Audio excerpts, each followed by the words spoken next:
الحمد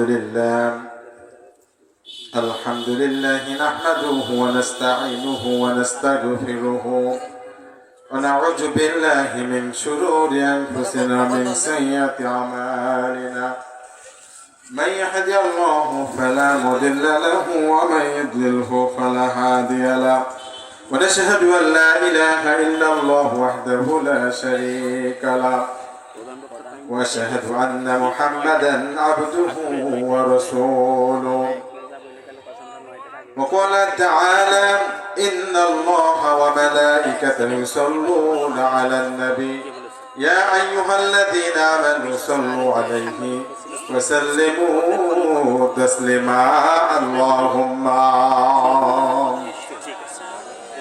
سيدنا مولانا محمد وعلى علي سيدنا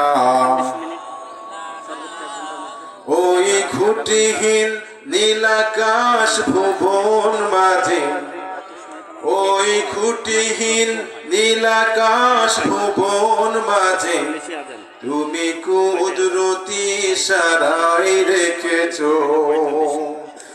এই শ্যামল পৃথিবীর চিত্রখানি তুমি নিপুণ তোমার হাতে এঁকেছো ওগো আল্লাহ শুকর তোমার আমাকে যে মুসলিম করেছো আল্লাহুম্মা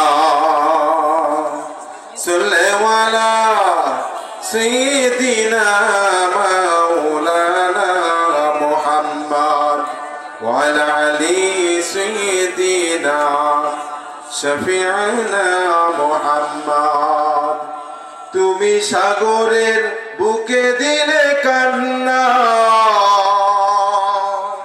তুমি পাহাড়ের বুকে দিলে ঝর্ণা ঠিক না তুমি সাগরের বুকে দিলে কান্না পাহাড়ের বুকে দিলে ঝর্ণা আজ নিশি রাতের ওই দূর নীলিমায় আজ নিশি রাতের ওই দূর নীলিমায় তুমি আলোর প্রদীপ খানি জ্বেলেছো আল্লাহুম্মা সাল্লি আলা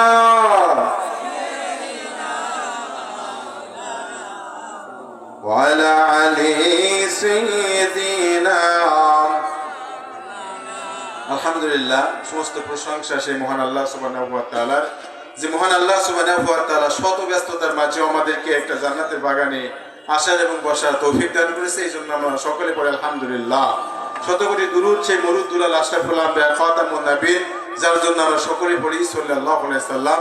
এবং যারা বিভিন্ন দেশে দেশে আল্লাহর আইনকে এস্টাবলিশ করার জন্য বিভিন্নভাবে চেষ্টা প্রচেষ্টা সংগ্রাম অব্যাহত রেখেছে তাদেরকে মহান আল্লাহ সুবহানাহু ওয়া তাআলা ফাতুহুম মুবিন দান করুন।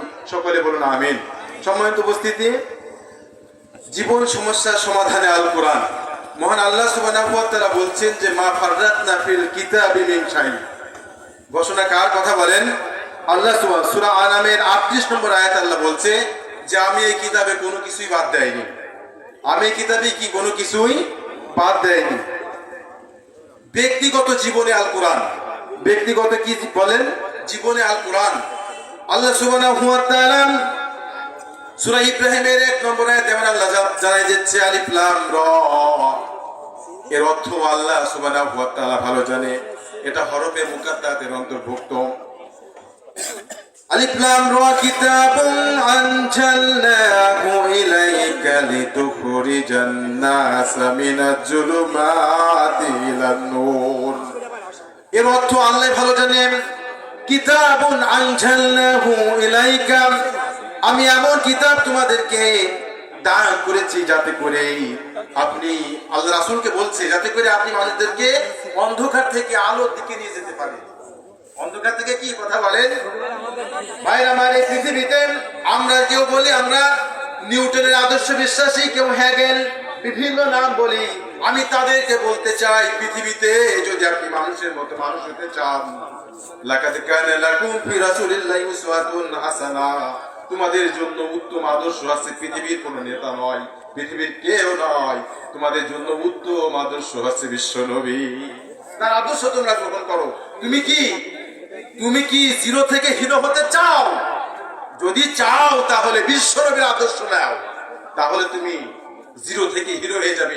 আর যদি তার সাথে একটু বেয়াদবি করো, তাহলে তোমার অবস্থা বর্তমান সরকারের কি হয়েছে দেখছেন তো, আগে যারা ছিল কি হয়েছে দেখেছেন তো, এরকম অবস্থা হয়ে যাবে।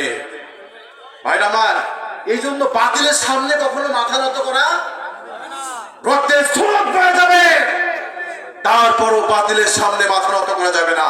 চিরুনি অভিযান চালিয়েছে বিশ্ববিদ্যালয়, প্রত্যেকটা সেক্টরে, প্রত্যেকটা জায়গায়। তারপরও কি আমাদের থামাতে পেরেছে? কথা বলেন তো, থামাতে পারে নাই, পারবে না। প্রতিটা সেক্টরে আমরা কাজ করেছি, ইনশাআল্লাহ করে যাব। ভাই আমার, এই জন্য বলছি, Islam is not only a religion but also complete a code of life. ইসলাম একটা পরিপূর্ণ জীবন ব্যবস্থা।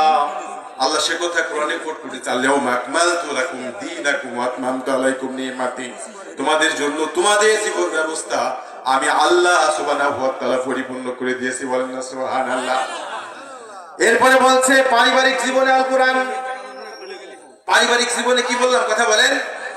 আল্লাহ সুবহানাহু ওয়া তাআলা সেটা কোরআনে কোট করেছে, ওয়াশিরুহুন্না বিল মারুফ। তোমরা তোমাদের স্ত্রীদের সাথে তোমরা ন্যায়সঙ্গত আচরণ করো। ঘোষণা কার? কথা বলেন। বিশ্বনবী হযরত মুহাম্মদ মুস্তাফা সাল্লাল্লাহু আলাইহি ওয়াসাল্লাম, চারিদিকে যুদ্ধে দামামা বাজছে, চারিদিকে কত কষ্ট, কত হাহাকার, কিন্তু আমার বিশ্বনবী হযরত মুহাম্মদ মুস্তাফা সাল্লাল্লাহু আলাইহি ওয়াসাল্লাম তিনি তার স্ত্রীদের হক আদায় করতে তিনি ভুলে যায় নাই। আর ইসলাম শুধু একটা বিষয় না, বলে হুজুররা শুধু পরকালের কথা বলবে, শুধু ওই সেকালের কথা বলবে, হুজুর আবার রাজনীতি করতে আসে, অনেকে বলে না। ভাই আমার, ইসলাম কিন্তু কমপ্লিট কোড অফ লাইফ। ইসলাম একমাত্র পরিপূর্ণ জীবন ব্যবস্থা। রান্নাঘর থেকে শুরু করে ওই সুপ্রিম কোর্ট পর্যন্ত, যে স্টেট পর্যন্ত, রাষ্ট্র পরিচালনার সমস্ত বিষয় আল্লাহ সুবহানাহু ওয়া তাআলা কুরআন সুন্নাহর মধ্যে আল্লাহ দিয়ে দিয়েছে। বলেন না সুবহানাল্লাহ। বিশ্বনবী রাষ্ট্র চালিয়েছেন না? কথা বলেন তো, তিনি রাষ্ট্র কি দিয়ে চালিয়েছে? কথা বলেন। কুরআন সুন্নাহ। বিশ্বনবী এই জন্য বলেছে, তোমাদের জন্য দুটো গ্রন্থ রেখে যাচ্ছি, এক কিতাবুল্লাহ, দুই সুন্নাতে রাসূল। যদি তোমরা এটা আঁকড়ে ধরো, কোনদিন তোমরা পথভ্রষ্ট হবে না। আজ আমরা পথভ্রষ্ট না? কথা বলেন। এই পথভ্রষ্ট হওয়ার একটাই কারণ, আমরা কুরআন এবং সুন্নাহকে আমরা ভুলে গেছি। ঠিক না? কথা বলেন। আমরা এটাকে বলেছি সেকেলে কিতাব, আমরা এটাকে কি বলেছি? কথা বলেন। অথচ মহান আল্লাহ বলছে যে মা ফাররাতনা ফিল কিতাবি মিন শাই, আমি এই কোরআনে কোনো কিছুই আমি কি করিনি, বাদ দেইনি। যা বলছিলাম, চারিদিকে যুদ্ধে তামামা, বিশ্বনবী হযরত মুহাম্মদ মুস্তাফা সাল্লাল্লাহু আলাইহি সাল্লাম তিনি তার স্ত্রী আয়েশাকে বলছে, আয়েশা, সকলে তো ঘুমায়, চলো একটু দৌড় প্রতিযোগিতা করি। ওই দিন দৌড় প্রতিযোগিতায় আয়েশা জিতে গেছে, তিনি খুব আনন্দ করেছে। অথচ ওই সময় চারিদিকে যুদ্ধের ধামামা, মুসলমানদেরকে অঙ্কুরে বিনষ্ট করার জন্য আবু জেহেলের নেতৃত্বে, উতবা সাইবার নেতৃত্বে মাস্টার প্ল্যান করেছে। যেমন হাসিনা সরকার করেছিল, যেমন কি করেছিল? কথা বলেন। ডাইরেক্ট তিনি করেছিল যে ইসলামকে সম্পূর্ণ অঙ্কুরে বিনষ্ট করার জন্য মাস্টার প্ল্যান করেছিল। করতে পেরেছে? ক্ষমতা দেওয়ার মালিক কে? নেওয়ার মালিক কে? কোরআনে কোট করেছিল সে কথা। আল্লাহ সে কথা কোরআনে কোট করেছে, কুলিল্লাহুম্মা মালিকাল মুলকি তুতিল মুলকা মান তাশা ওয়া তানজিউল মুলকা মিম্মান তাশা ওয়া তুইজ্জু মান তাশা। ঘোষণা কার? কথা বলেন। আল্লাহ সুবহানাহু ওয়া তাআলা। ভাইরা আমার, ক্ষমতা দেওয়ার মালিক আমার আল্লাহ, ক্ষমতা নেওয়ার মালিক কিন্তু আল্লাহ সুবহানাহু ওয়া তাআলা। এটা আমাদের বিশ্বাস করতে হবে। আমরা বিশ্বাস করি না। বেটা ভাইরা আমার, অনেক বক্তা এখানে সময় নাই, তাই আমি কথা আর বলছি না। আসলে কোরআনের কথা বলে কি শেষ করা যায়? কখনো শেষ করা যাবে না। আমি আমার জন্য দোয়া করবেন। আমি নাজুম নবুয়াতের শিক্ষকতা করি, তা সকলে আমার জন্য দোয়া করবেন।